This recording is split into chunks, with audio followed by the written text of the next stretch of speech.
Hey guys, I'm back and today I want to talk about more phrasal verbs with you. Specifically, I want to talk about phrasal verbs that start with the word tear.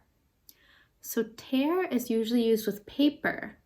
Like you can tear a paper, that means to rip a paper. So the first verb I want to talk about is tear apart. So that means like to rip into pieces. Okay, so for example, he tore his paper apart.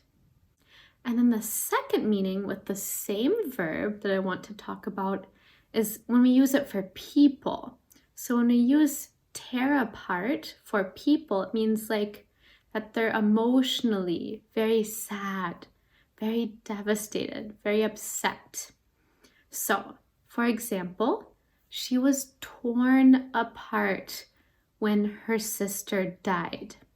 So she was really sad when her sister died. Okay, and the next one's very different. It's to tear away. So this is again for people, but this time it means to kind of take someone away from something that they really like and don't want to stop doing. So, for example, I had to tear him away from his favorite TV show to make dinner. So that means that he didn't want to stop watching his TV show. He had to be forced to stop watching his TV show, right?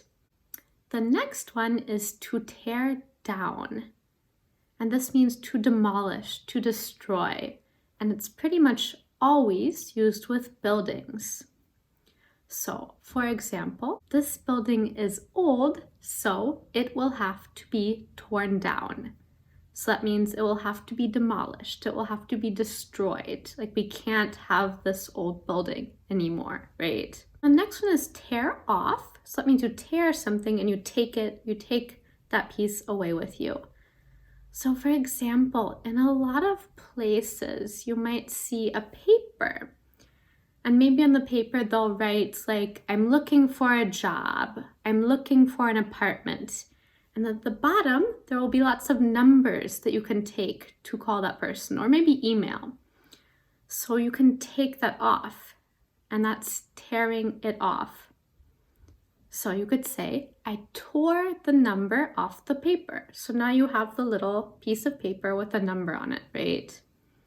Okay, and then the last one is to tear up. That means to kind of rip to pieces, into little tiny pieces. So you could say, he tore the paper up.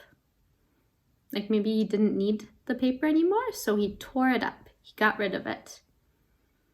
Okay, that's it. I hope that this was helpful for you. I know phrasal verbs in English can be really, really hard. So I really hope that this helped. And I will see you again next time, okay?